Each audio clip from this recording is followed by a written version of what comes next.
took the first song I ever mixed and fully produced on my own, and I deleted most of the complicated processing and rebuilt the mix using the simplest plugins I've ever tried. And somehow, it got better. Today, I want to accomplish 3 things: give the drums more impact, create space between bass and guitars, and make the entire mix feel cleaner without losing any of the weird personality that made me love this song in the first place. When I was a kid, my dad would occasionally let me hold his little Swiss Army knife. I thought it was the coolest thing ever. It had a knife, a screwdriver, a toothpick, and, most importantly, tiny little scissors. It was sleek and somehow contained every single tool you could possibly need. And I watched my dad effortlessly conquer the world with that thing. Then, on Christmas morning when I was 7, I opened my stocking and saw a little Victorinox box. And I knew I had finally grown up enough to receive my very own Swiss Army pocket knife, and I coveted that thing. It was immediately helpful for opening the rest of my presents, but honestly, I had already found my favorite present for that year. And I still have it to this day. Just kidding. I lose these things all the time. Then when I was about 14, I was walking through Lowe's with my dad and saw a much bigger Swiss Army knife. This thing had a saw, a larger knife blade, and all kinds of impressive looking gadgets. I was 14 now. It was time to upgrade. The problem was that it was much heavier and bulkier, and during my normal day-to-day life, I didn't need most of what was on it. Even worse, it didn't have the tiny scissors. I would run into a situation where scissors were exactly what I needed, but my enormous fancy multi-tool couldn't help me. Then my dad would just walk over with his little Swiss knife, pull out the little scissors, and fix the problem immediately. Do you understand how useful tiny scissors are? They might be the most useful thing on that entire knife. Now, he couldn't saw a tree branch in half, but I could. Slowly. Anyways, this taught me something that I still think about today, and that is the most complicated tool isn't always the best tool. The biggest drawer full of tools still doesn't always have what you need. Sometimes the best tool is small, focused, and ready to solve the exact problem in front of you. And that's why I reached out to Black Salt Audio to sponsor today's video.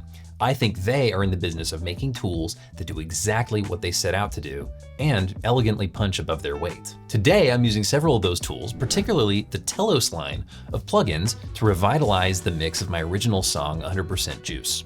I released a song in 2023, and I've learned a lot about mixing since then, although apparently that barely matters because the Telos plugins are so easy to use, you mostly just need to know how to set some basic levels and listen well. Now, is setting basic levels in a mix easy?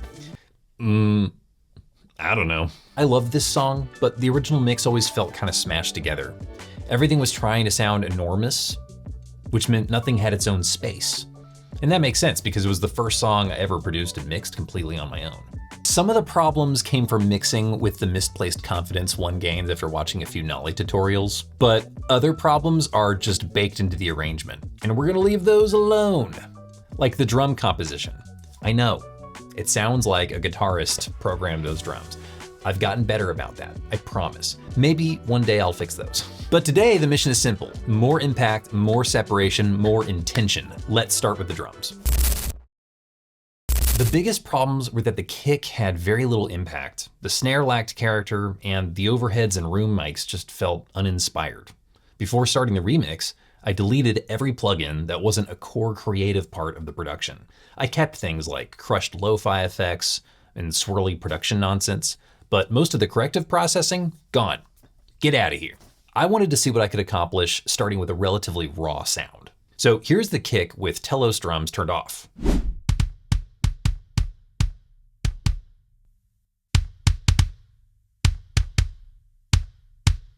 Telos drums has separate algorithms for kicks, snares, toms, and other parts of the kit. I started with a preset, found something that was close to what I wanted, and just adjusted it by ear. I went with a Nolly preset, of course. One of the interesting choices about the Telos interface is how little numerical information it gives you. It doesn't tell you the exact frequency controlled by the low knob. You don't get detailed attack and release settings for the compressor. You aren't staring at a giant graph while convincing yourself that something sounds better because the curve looks impressive and the needle is working like a windshield wiper. You just turn the knobs until the track sounds right. Or until it sounds like garbage and you just turn it right back. You just turn it back a little bit. This simplicity will not appeal to everyone. If you need precise frequency values, exact timing controls, or very deep customization, Telos may feel limiting, but I find creativity lives within limitation, personally. So if you too set your priority as moving quickly, making decisions by ear, And remembering all of the different ways you can shape a sound because you can see all of them right in front of you in the interface, that limitation is largely the point. You have EQ, saturation, compression, low end control, top end soothing, and clipping all in one interface. It's less like opening a hardware store, and it's more like being handed a small set of tools that have already been chosen for the job. And it seems like Telos will always get your track into the right ballpark.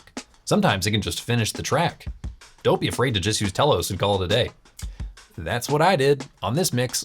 Now let's move to the snare. I don't remember exactly which Get Good Drums kit I used on this song, but I hate this snare by itself. It sounds like somebody hitting a paper bag with a paint stir stick. It sickens me, and it's gross. I added another sample to reinforce the rim shots. I'm using the Cherry snare from the Mixwave Sleep Token library because I had the TCI files and it was convenient and it sounds good. I used Telos drums on both the original snare and the added sample. Here they are without Telos.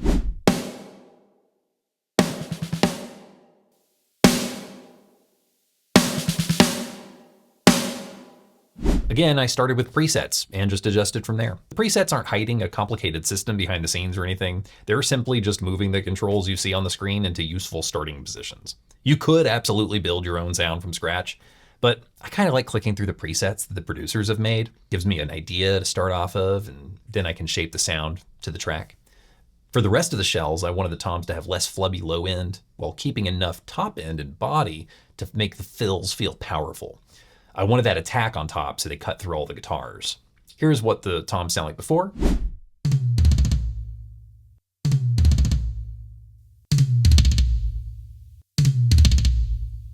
For the hi-hats and overheads, I used a hi-hat definition focused preset, something like that, and it worked almost immediately. I think I just tweaked like one or two things. Sounds like this.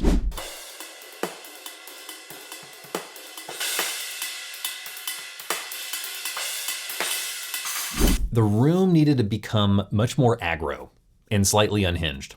Here's the before and after.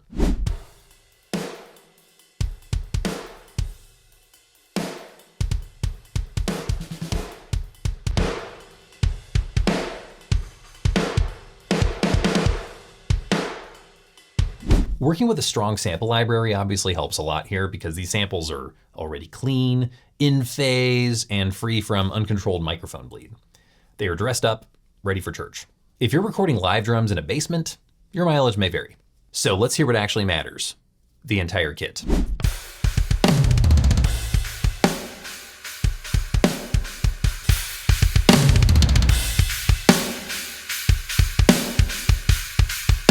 All the drums are being routed to a drum bus where I'm using Black Salt Audio's BSA drum bus plugin. Here are the drums without it.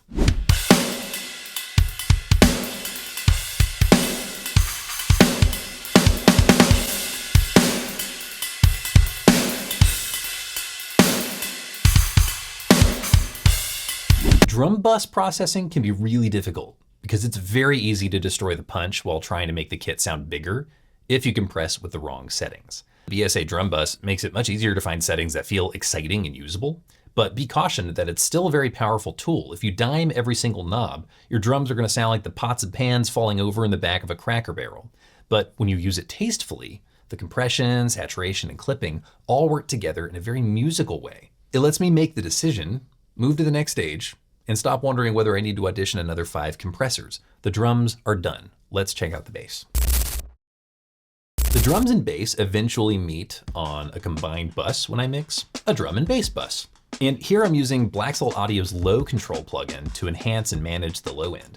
It kind of reminds me of combining something like R-Bass from Waves, which generates upper harmonics around a selected bass frequency, with a dedicated low end tightening tool like Tight Arse from Streaky Audio. Like, what an unfortunate name. A streaky tight arse? They thought that through. They chose that. That was a decision. So I feel like you could skip R-Bass and tight arse and just go for BSA low control because it already does those jobs very, very well. Unfortunately, I have all 3. But yeah, if you're looking to kind of tighten up some unruly sub that you hear in your car when you test your mixes, maybe low control's the move. Anyways, the purpose of having this on the drum bus is to help the kick and bass feel connected instead of competing for the same space.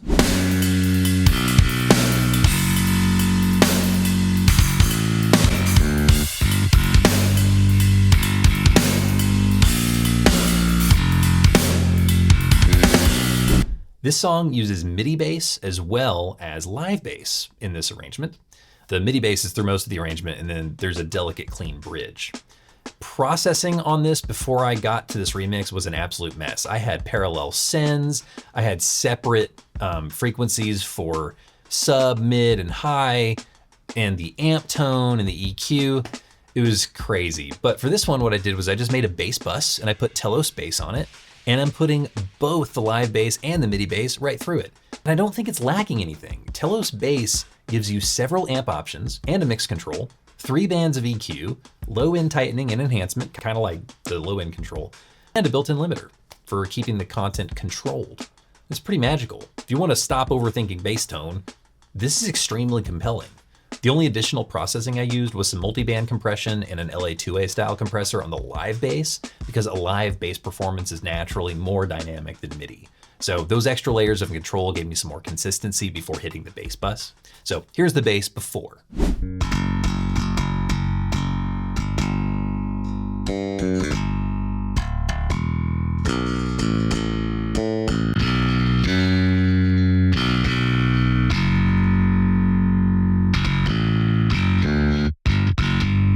It just sounds so good. Seriously, this was the easiest part of the mix, and low end is classically very hard to dial in. I feel like that's where a lot of mix engineers eventually find their crucible.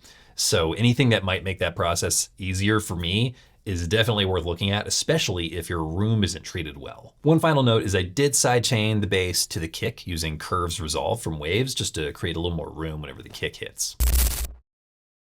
There are far too many guitar layers in the song for me to walk you through every one of them without this turning into a hostage situation.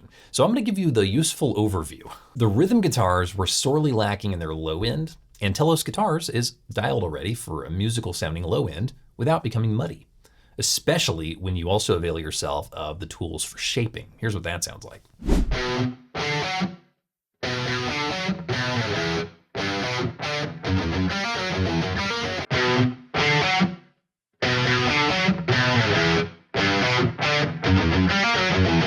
Some of the additional low double guitars were struggling to find their own space, so I used a more mid-range focused preset that I really liked. Here's the before and after on that.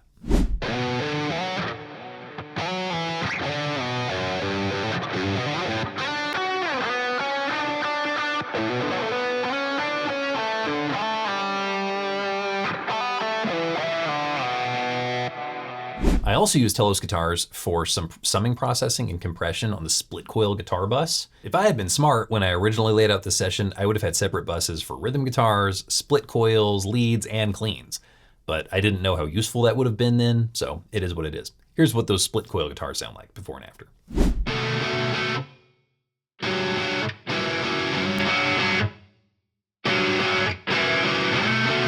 The guitar tones themselves were already really good. They were just too broad and they were taking up too much of the mix. So I would say Telos Guitars was most useful as a fast way to control those performances and make musical cuts and add some emphasis where the individual layers were kind of stepping on each other. So instead of rebuilding every guitar tone, I made each layer slightly better at performing its specific role. I had instances of Soothe 2 engaged. There were various layers of automation that I didn't necessarily want to replace. So I used Telos Guitars kind of like a final polish instead of a complete overhaul. Now let's talk about Telos vocals. Jared, this is an instrumental song. There aren't any vocals. Yes, there are, actually. I have several vocals that were struggling to poke through the arrangement. Just little samples. So I used Telos vocals on those because why not? They sent it to me, I might as well try it out. Here they are before and after.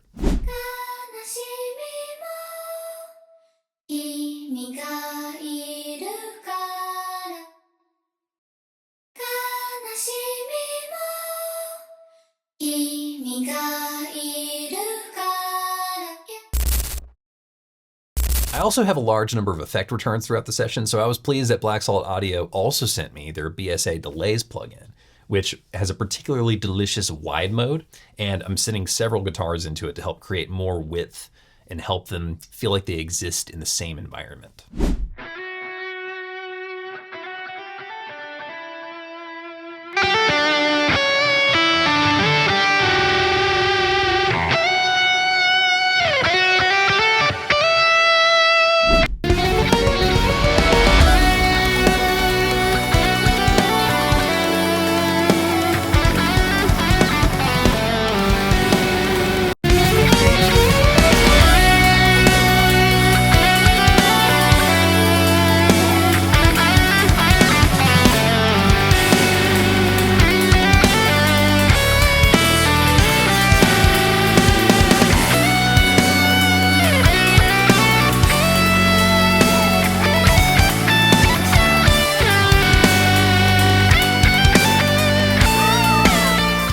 eventually everything reaches the mix bus. I have some character EQ and saturation, light bus compression, tape saturation, and finally good old ozone, bringing up the track to a commercial listening level. And really the mix bus here doesn't matter that much because the real improvement came from making better decisions earlier in the chain. The drums have more impact, the bass and kick cooperate with each other, the guitar layers have specific jobs instead of trying to consume the entire frequency spectrum, and the smaller production elements finally have enough room to poke through and be heard. So here's a mix comparison of my original 2023 mix and today's remix.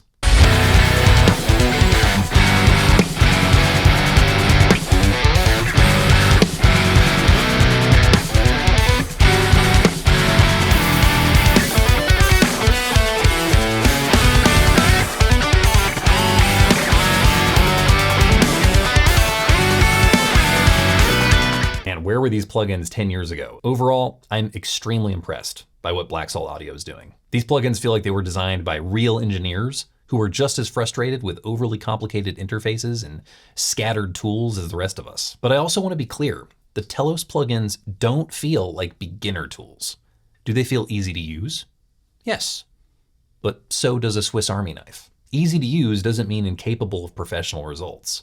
The old version of this mix had more plugins, more routing, and far more opportunities for me to second guess myself. The new version sounds cleaner, hits harder, and required fewer decisions. Sometimes the tiny scissors really are the entire reason you carry the pocket knife. Hope you enjoyed it. Hope you learned something useful. Let me know down in the comments which before and after surprised you the most. And if you want help with your guitar, production, or mixing, you can find me at plantbasedriffs.com, where you can schedule private lessons. Thank you again to Black Salt Audio for sponsoring this video, and I will see you guys next time. Peace.